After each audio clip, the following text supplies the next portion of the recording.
স্বাগতম সবাইকে। সম্মানিত ভিউয়ার্স, আমরা এই ভিডিওতে দেখব এমপিওভুক্ত শিক্ষক কর্মচারীদের মধ্যে কে কোন ধাপে ইএফটিতে বেতন পেয়েছে, অর্থাৎ কে কোন লটে ইএফটিতে বেতন পেয়েছে।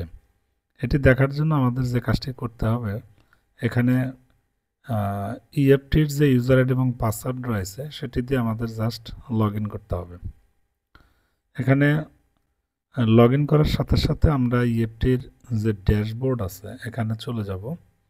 এখান থেকে আমাদের পেমেন্ট স্ট্যাটাসের অপশনে থেকে আমাদের নিচে দুটি তথ্য, যেমন ইয়ার 2024-25 এটা সিলেক্ট করে দিব এবং মান্থ আমরা ডিসেম্বর দিব, যেহেতু ডিসেম্বর পর্যন্ত দেওয়া আছে। পরবর্তীতে আপনি যে মাসের তথ্য দেখতেছেন সেই মাস সিলেক্ট করে দেবেন। যাই হোক, আমি ডিসেম্বর দিয়ে আমরা কি করব, জাস্ট এখানে লোড যে অপশন রয়েছে এই লোডে আমরা জাস্ট ক্লিক করে দিব।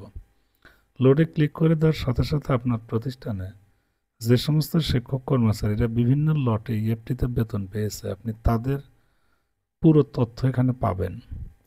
নিরাপত্তার স্বার্থে আমি এই তথ্যগুলো একটু ঢেকে দিয়েছি। যাই হোক, ডান দিকে দেখেন লেখা রয়েছে লট। এখানে লক্ষ্য করেন 2, 3, 1 এরকম লেখা রয়েছে।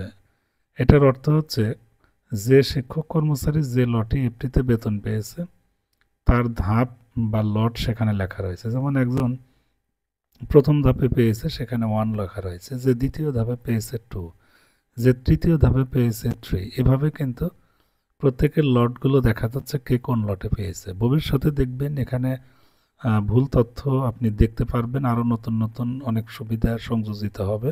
আমরা একটু অপেক্ষা করি এবং আপডেট তথ্যগুলো পেলেই জানিয়ে দেব। ধন্যবাদ সবাইকে।